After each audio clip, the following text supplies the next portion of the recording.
안녕하세요. 공간을 디벨롭한 남자 공디남입니다. 인사드리겠습니다. 여러분, 고시원을 살 때 어떻게 사시나요? 뭐 당연한 말이지만 부동산이 브리핑을 해주는 가격을 듣고 그 가격으로 거래를 하는 게 뭐 일반적인 경우입니다. 그런데 경우에 따라서는 그 가격보다 뭐 애놀이를 하고 푸시를 해서 더 싸게 살 수도 있고, 아니면은 그냥 부동산 말만 믿고, 흔한 경우는 아니지만 부동산 말만 듣고 작업을 당해서 실제 가격보다 한 1,000만 원, 2,000만 원 비싸게 살 수도 있다는 사실 알고 계실까요? 제가 왜 이런 말씀을 드리냐면, 제가 요번에 이제 얼마 전에 원래 기존에 운영을 하던 노량진 물건을 양도를 완료를 하고, 그리고 새로운 물건을 양수를 했습니다. 일단 양도를 할 때 제가 팔고자 하는 가격보다 실제로 양수인 분께서 양수를 한 가격이 실제적으로 한 1,000만 원 정도 높게 사셨어요. 제 입금가 기준으로 했을 때는 2,000만 원 정도 비싸게 사셨죠. 그러니까 뭐 쉽게 말해서 좀 안타깝지만 양수인님께서 좀 부동산에게 작업을 당하셨어요. 그리고 두 번째로 제가 이제 그래서 양수를 할 때, 새로운 물건을 찾을 때, 일단 첫 번째 물건은 이제 결국 계약이 좀 하자가 해서 취소가 됐지만, 제가 살 때 그냥 아예 2,000만 원 그냥 누르고, 그럼 이 가격이면 제가 사겠다, 바로 사겠다 라고 하니까 실질적으로 2,000만 원이 다운된 가격으로, 그걸로 이제 거래가 거의 성사될 뻔 했었습니다.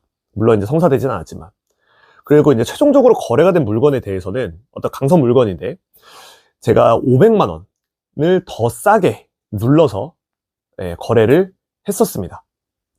이처럼 부동산 이 고시원 가격도 마찬가지지만, 이 가격이라는 게 완전히 정해져서 정가로 거래되는 게 아니기 때문에 분명히 싸게 살 수 있는 방법도 있고, 혹은 아무것도 모르면 비싸게 살 수도 있는 것이 이 고시원 바닥의 일반적인 모습일 것입니다. 그럼 저는 이제 오늘 이 영상을 통해서 어떻게 하면 더 싸게 살 수 있는지, 그리고 어떤 점을 주의해야 하는지에 대해서 상세하게 설명을 드리도록 하겠습니다. 영상 함께 보시죠. 네, 우선 고시원의 가격에 갭이 생기는 원인에 대해서부터 설명을 드리도록 하겠습니다. 우선 원장님이 부동산에 처음 그 매물을 내놓았을 때 가격이 있을 거고요. 그리고 이제 거래가 되는 시점에 가격이 있을 거고요. 당연히 두 가격은 당연히 다를 수가 있습니다. 왜냐하면은 물건이 이제 안 팔리면 그럼 조금씩 이제 권리금이 당연히 내려가게 되는 거겠죠. 그래서 가격 비교를 해보지 않고 한 곳의 부동산 말만 듣고 계약하면 그중 가장 비쌌던 금액으로 거래를 하게 될 수가 있습니다.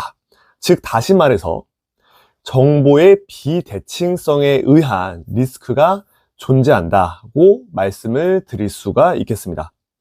이 세 가지 이제 사진에 나오는 이 세 가지 사례는 실제로 제가 고시원 물건을 찾을 때 받았던 문자인데요.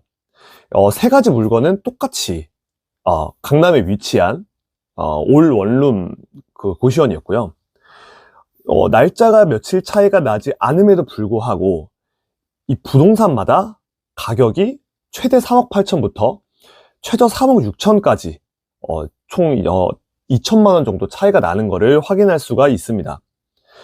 제가 이제 나중에 이제 알았는데, 처음 이제 올리셨을 때 그 원장님 이제 매물로 올렸을 때 이제 3억 8천이었는데 이제 안 팔리니까 이제 3억 7천, 3억 6천으로 이제 계속 이제 가격이 내려왔던 물건이더라고요. 근데 이제 뭐 예를 들어서 제가 이제 알아보지 않고 3억 8천인 고시원을 통해서 이 계약을 만약에 했다면 이 물건을 실제 이제 금액보다 2천만 원을 더 비싸게 사는 경우가 발생하게 되는 거겠죠. 네. 그래서 사실 이제 부동산이 이제 막 사기를 치려고 사기를 쳤다기보다는 이런 정보의 비대칭성에 의해서 어쩔 수 없이 이런 가격의 갭이 생길 수밖에 없다, 이렇게 생각하시면 됩니다. 네.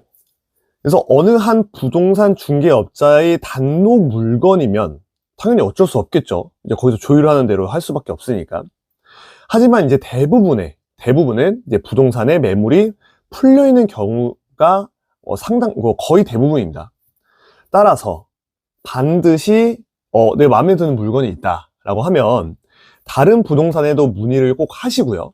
그래서 해당 물건의 가격이 내가 브리핑 받은 가격과 똑같은지 꼭 비교를 해보셔야 합니다. 네, 소비자 입장에서 이 가격이 진짜 맞는지 혹은 좀 더 비싸게 사는 게 아닌지 이런 걸 확인하는 거는 전혀 잘못된 게 아니기 때문에 반드시 확인을 해보셔야 손해를 보지 않게 됩니다. 그래서 양도인의 이제 희망 가격에 그대로 맞춰서 소개해주는 정직한 부동산도 많지만 또 상당수의 부동산은 양도인에게는 그 가격은 정말 비싸서 이게 안 돼요 하면서 더 깎으려고 이제 그래야 이제 거래가 된다고 압박을 하고, 양수인에게는 이 가격도 싸게 사는 거예요 하면서 최대한 비싼 가격에 양도하려고 하는 부동산이 정말 많습니다. 네, 그게 현실이기 때문에 그게 현실이구나를 꼭 인지를 하고 계셔야 합니다. 이걸 이제 인정 작업이라고 해요.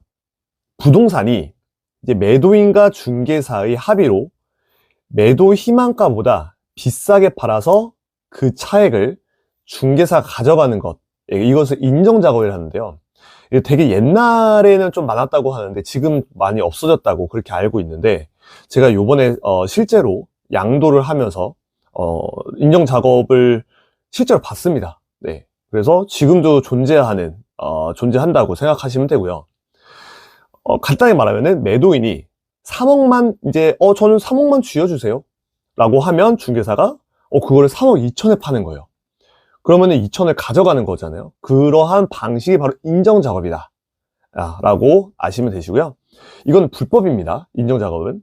하지만 어떤 꼼수를 쓰시냐, 컨설팅이라는 명목으로 공인중개사가 아닌 컨설팅 회사와의 계약으로 진행하고, 그렇게 되면 이것은 중개사법을 적용받지 않는다고 하더라고요.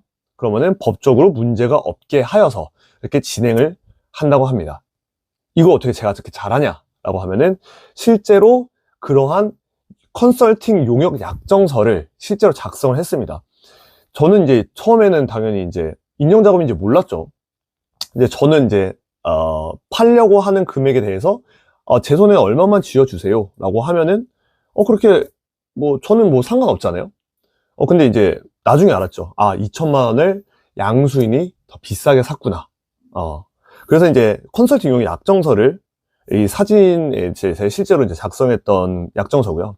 이런 식으로 이제 나중에 2천만 원을 땡땡 부동산으로 보낸다, 이런 약정서를 작성을 해서 그분들이 이제 가져갈 수 있게 이렇게 진행이 됩니다. 이제 말씀드린 이제 실제 사례죠. 저는 이제 4억 3천에 팔려고 올려서 이제 팔리지 않아서 4억 2천으로 이제 1천만 원 낮췄는데, 이제 양수인은 이제 중개 그 부동산이랑 직접 아는 사이라고 하시더라고요. 그래서 시세 비교나 가격 비교나 이게 재보지 않고 그냥 그대로 진행을 하셨어요.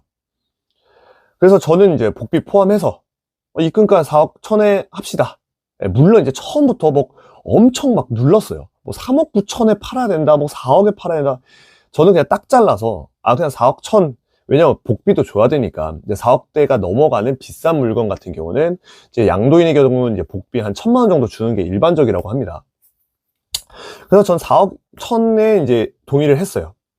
근데 양수인은 4억 3천에 이제 계약을 하게 됐고, 거기다 복비 700만 원까지 또 주신 거예요. 그래서 상당히 비싸게 산 거죠.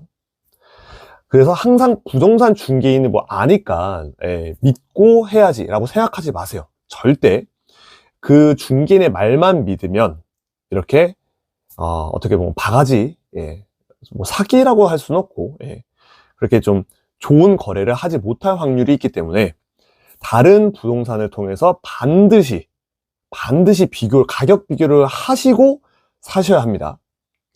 매우 중요한 포인트입니다. 그래서 이 영상을 보시는 시청자분들께서도 반드시 가격 비교를 통해서 인정 작업을 당하지 마시고, 오히려 살 때는 이 사람이 인정 작업을 하는 게 아닐까라는 생각을 하면서 가격을 계속 찍어 눌러 보세요. 그러면은 한 1,000만 원, 2천만 원 정도는 더 애누리해서 오히려 싸게 살 수도 있다 이렇게 생각하시면 됩니다. 반드시 중개사 말만 믿고 그대로 사지 마시고 꼭 뭐 최소 500이라도 1000만 원이라도 찍어 누르면서 싸게 사겠다, 예, 푸시하면서 살 수 있도록, 예, 꼭 그러한 자세를 가질 수 있도록 하시면 좋겠습니다. 지금까지 공간을 디벨롭한 남자 공디남이었습니다. 감사합니다.